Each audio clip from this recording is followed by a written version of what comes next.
There is some big questions that kept nagging me as I was testing the iPhone 16 Pro Max. Does the larger screen make it compelling or too big? Is the new camera control a game changer or a gimmick? How well do the Apple Intelligence features actually work? If the iPhone 16 Pro Max has the best iPhone battery life ever, how long does it last? After testing this flagship phone for several days, I'd say that it is indeed a handful, and while I am encouraged by some of the Apple Intelligence features I tested in a beta that's arriving next month, more AI capabilities will be coming later. Still, the battery life from the iPhone 16 Pro Max is insane and the camera's predictably great, so this is one of the best phones money can buy. Apple clearly still has some catching up to do with AI, and the design hasn't changed much with the exception of slightly slimmer bezels. But this is the new iPhone I'd buy with my money. The ginormous 6.9-inch iPhone 16 Pro Max starts at $1,199 with 256 GB of storage and goes on sale September 20. You can upgrade to 512 GB for $200 more, and another $200 will get you 1 TB. I have been a Pro Max user for years, since the iPhone 11 Pro Max, but after testing the new iPhones, I'm actually torn about the iPhone 16 Pro Max. It has the largest display ever of any iPhone at 6.9 inches. Yes, the thinner bezels help keep the device somewhat compact, but it is still taller, wider and heavier than the iPhone 15 Pro Max, which I thought was the near perfect size and weight for a big screen phone. I have gone from feeling like I cheated the system to feeling slightly cheated. This might be an unpopular opinion, but I think the new Pro Max is a little too big, at least for my hands. It's more of a stretch now to do simple things like scrolling through web pages or TikTok, and once you put a case on your iPhone 16 Pro Max, it's like a mini tank. The good news is that the Pro Max is built to be more durable. In addition to having a titanium band, Apple claims that the improved ceramic shield display on this model is 50% tougher than the last generation. We can't drop these units, but on paper it's encouraging. The iPhone 16 Pro Max comes in 4 colors: titanium white, titanium black, natural titanium and desert titanium. Our iPhone 16 Pro came in the natural, which looks fairly modern, but I prefer the desert color as it pops more. The iPhone 16 Pro and Pro Max displays don't get any upgrades in terms of brightness or refresh rate, but they are still among the best OLED panels on a phone. The only main difference is that the screens can scale down to a minimum of 1 nits, which means you can use your phone in bed without disturbing anyone else and get an even dimmer alarm clock. Otherwise, the new iPhone 16 Pro Max screen is largely the same, allowing the Pixel 9 Pro to surge ahead in terms of brightness. We measured a max of about 1500 nits for the iPhone 16 Pro Max, while the Pixel 9 Pro XL hit more than 2300 nits. Outside in direct sunlight, the iPhone 16 Pro and Pro Max were both dimmer than the Pixel 9 Pro XL, though Google's phone dimmed faster over time in response to the heat. Other than the display size, the biggest design change to the iPhone Pro Max is the addition of the camera control button. This recessed capacitive button on the right side uses haptic to give you feedback, and it launches you straight into the camera. No more having to fumble for the on-screen camera shortcut, and you can now use the action button for another shortcut. This thing is pretty easy to use in both portrait and landscape mode. So what can you do with camera control?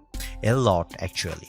A quick press snaps a photo and a long press starts recording a video, but I'm not a fan of the fact that the video stops when you take your finger off the button.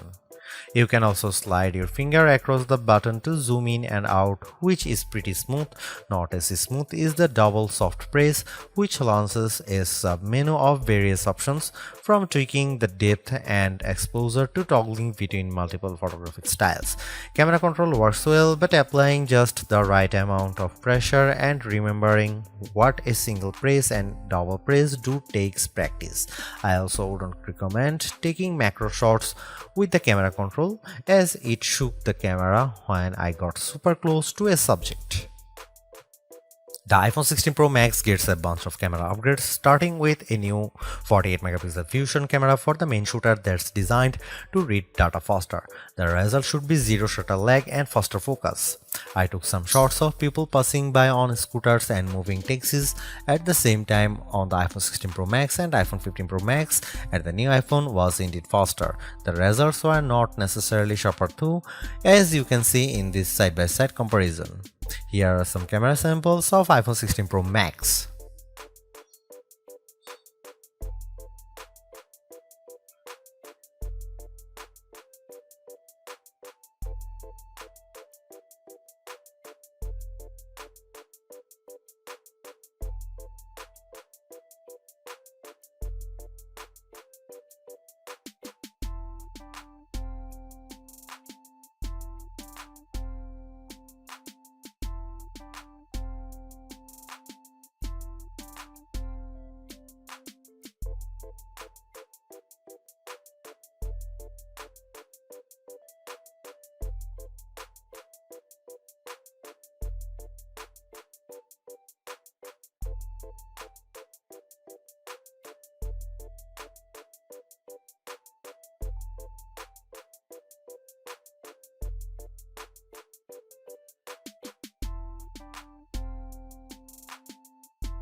The iPhone 16 Pro Max's video gets an upgrade, with 4K video capture up to 120 frames per second, and there's some pretty neat things you can do with that footage.